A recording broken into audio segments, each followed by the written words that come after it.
Park স্ট্রিটের ঘটনা সম্পর্কে কাল রাত থেকে খোঁজখবর চালিয়ে আর যা যা জানতে পারলাম সেটা জানাচ্ছি আবারও। এতটা বড় লিখতে পারছি না। বিষয় হচ্ছে যে ওখানকার বেশ কিছু ওয়েটারের সাথে আমার কথা হয়েছে এবং তারা যেগুলো জানিয়েছেন সেটা হচ্ছে যে আগে যে ঘটনাগুলো ঘটেছিল সেগুলো ভিডিওতে আসেনি। প্রথমত জানিয়ে রাখি যে হ্যাঁ, ওই ভদ্রলোককে গ্রেপ্তার করা হয়েছে এবং তিনি এখন জেল কাস্টাডিতে আছেন। কিন্তু গ্রেপ্তারটা হয়েছিল কিভাবে? তো সেটা হচ্ছে যে ওনারা বলছেন যে সেদিন ও তিনজন আসে শায়কদের দলটি এবং তারা প্রথমে বিয়ার অর্ডার দেয়, সেই সঙ্গে তারা চিলি চিকেনের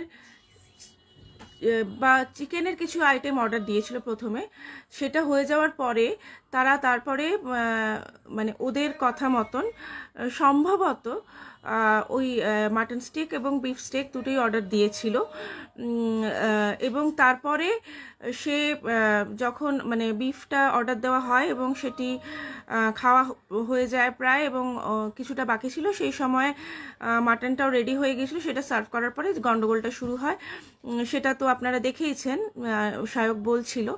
কিন্তু প্রথমে একটা বাকবিতণ্ডা হয়, যে লোকটি বলে, মানে ওয়েটার যিনি, তিনি বলার চেষ্টা করেন যে না, এটাই তো অর্ডার ছিল, এবং ওরা বলার চেষ্টা করে যে না, এটা অর্ডার ছিল না। এই বাকবিতণ্ডাটা যে প্রথমে হয়েছিল সেটা কিন্তু ভিডিও করে দেখানো হয়নি। এবং প্রথমে যখন ওয়েটার নিজের মানে নিজে যেটা শুনেছে সেটাকে এস্টাবলিশ করার চেষ্টা করছিল, সেটা তো ভিডিও করা হয়নি। এবং তারপরে ম্যানেজারকে ডাকতে বলায় যাকে পাঠানো হয়, যিনি এসেছিলেন, তো তার সাথেও কথা হলো আমার। তো তিনি যখন এসেছিলেন তখন একটা উত্তপ্ত পরিস্থিতির সৃষ্টি হয়েছিল, বচসা চলছিল এবং মানে বলা হলো যে যেটা সাধারণত দোকানের, যে কোনো দোকানের নিয়ম থাকে, ব্যবসার নিয়ম, যে কাস্টমার ভগবান, কাস্টমার যদি ভুলও কিছু করে থাকে তাহলেও সরি বলে ক্ষমা চেয়ে নিতে হয়। তো সেই নীতিবোধের ওপরে ভিত্তি করে সেই সময় ওয়েটার ক্ষমা চাইতে শুরু করেন যে ঠিক আছে, আমারই হয়তো ভুল হয়ে গেছে। এরকম আপনারা দেখেছেন, অত্যন্ত ভয়ের একটা মুখভঙ্গি ছিল তার। সেটাও মানে ওখানের যে যে ওয়েটারদের সাথে আমার কথা হলো, সেটাও তারা বারবার বলছিলেন যে ও ভয় পেয়ে গিয়েছিল খুব। তো সেই পরিস্থিতিতে শায়ক কিন্তু ভিডিওটা করতে শুরু করে এবং সেটাই আমরা তারপরে দেখি, যেটা ভাইরাল হয়েছিল এবং পরে সে মুছে দিয়েছে। তো এই যখন বচসাটা চলছিল তখন পাশের বা অন্য দিকের একজনও উঠে আসেন, একজন কাস্টমার, এবং তিনিও এসে বলেন আমিও তো মাটন স্টেক অর্ডার দিয়েছিলাম, তাহলে কি আমাকেও বিফ স্টেক দেওয়া হলো? এইগুলো হচ্ছিল, মানে একটা বিশাল কেয়স সামলাতে হচ্ছিল তখন রেস্টুরেন্টের লোকেদের। তো সেই পরিস্থিতিতে আরেকটি ঘটনা ঘটে, যেটার কথাও আমরা আবারও ভিডিওর মাধ্যমে জানতে পারিনি। সেটাও আমি ওখানকার কর্মচারীদের কাছ থেকে জানলাম। সেটা হচ্ছে যে কেউ একটা শায়কের দলেরই কেউ একটা হয়তো ফোন করে এবং কিছু হিন্দুত্ববাদী লোক ওখানে এসেছিল। সশরীরে। তাদের ফোন এসেছিল প্রথমত যে আপনাদের হোটেলে কি চিকেন পাওয়া যায়? বলেছিল হ্যাঁ। চিকেন স্টেক পাওয়া যায়? হ্যাঁ। মাটন স্টেক পাওয়া যায়? হ্যাঁ। শুয়োর পাওয়া যায়? তাতে ওরা হ্যাঁ বলেছিল। তারপর বলেছিল যে গরু পাওয়া যায়? বলেছিল হ্যাঁ। একটা ফোন আসছে আননোন নাম্বার থেকে, তো বলেছিল যে ওপরে আমাদের একজন কাস্টমার আছে, ও নাকি মাটন স্টেক চেয়েছিল, আপনারা নাকি বিফ স্টেক দিয়েছিলেন। তো এই ফোন এসেছিল একটা। দ্বিতীয়ত হচ্ছে সশরীরে কিছু লোক এসে উপস্থিত হয়েছিল, তাদের নাম তারা ঠিক মতন বলতে পারেনি। একজনের নাম বলেছে, আমি জানি না সেটা ঠিক নাম কিনা, কালী খাটি বা এই ধরনের কিছু। সে তার সাঙ্গপাঙ্গদের নিয়ে এসেছিল, সশরীরে এসেছিল এবং মারধরেরও চেষ্টা করেছিল ওই ভদ্রলোককে, ওই যিনি বেয়ারের ভদ্রলোক ছিলেন। এত জিনিস হয়েছে ওখানে, মানে এত ঘটনা ঘটেছে।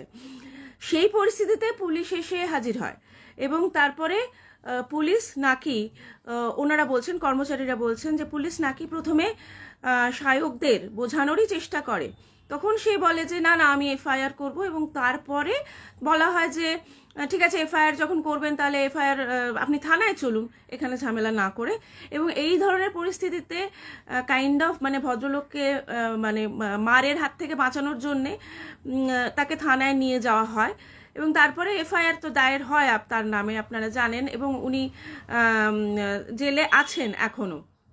কেসটি উঠবে 3 তারিখ, তখন একজনের কাছ থেকে মানে তখন তাড়াহুড়োর মধ্যে যার যে অ্যাডভোকেটের কন্ট্যাক্ট ওরা পেয়েছিলেন সেই অ্যাডভোকেটের সঙ্গেই ওরা যোগাযোগ করেন, এবং কালকে যখন কেসটি ওঠে তখন সেই অ্যাডভোকেট নিজে উপস্থিত ছিলেন না, তার কোনো বন্ধু হয়তো ফাইট করেছিলেন বা কিছু, মোটামুটি ব্যাপারটা হয়নি, জামিনটা হয়নি। তো আমাদের মনে হয় যে আগামী 3 তারিখ যে শুনানিটা আছে সেখানে আমাদের মানে কোমর বেঁধে লাগা উচিত। বেশ কিছু অ্যাডভোকেট শতপ্রণোদিত হয়ে এগিয়ে আসুন, কয়েকজন এগিয়ে এসেছেনও, আরও এগিয়ে আসুন আমরা চাইছি, এবং সকলে মিলে এই জামিনটার ব্যবস্থা নিন। এটা হলেই ভালো হয় আমাদের মনে হচ্ছে।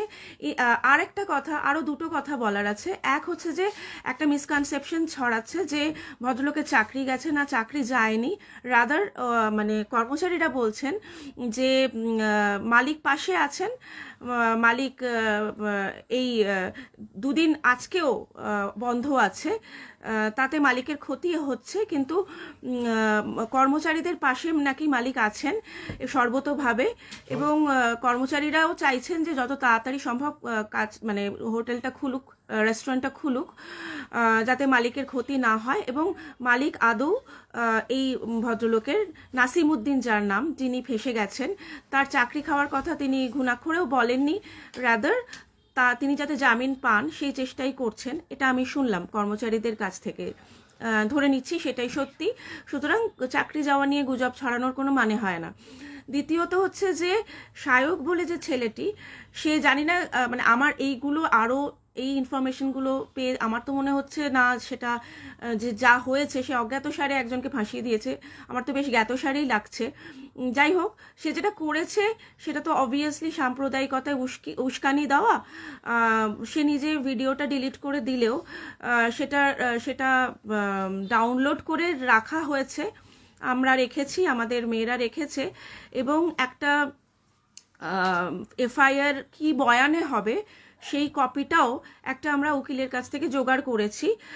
আমরা চাইছি যত বেশি সংখ্যক এফআইআর সায়কের নামে হয় সেইটা আমাদের গণতন্ত্রের পক্ষেই বোধহয় ভালো হবে, শুধুমাত্র নাসিমউদ্দিনের জন্য নয়, আমাদের গণতন্ত্রের পক্ষেও বোধহয় ভালো হবে। একটি এফআইআর হয়েছে, আরও কতগুলো এফআইআর হবে আমাদের তরফ থেকে আজকে আমরা আশা করছি। আরও কেউ কেউ যদি এফআইআর করতে চান, আমাদের কাছে কিন্তু ওই ভিডিওটা ডাউনলোড করা আছে, এবং এফআইআর কি বয়ানে হবে সেটাও মোটামুটি একটা টেমপ্লেট রেডি আছে, আপনারা আমাদের সাথে যোগাযোগ করতে পারেন। ধন্যবাদ।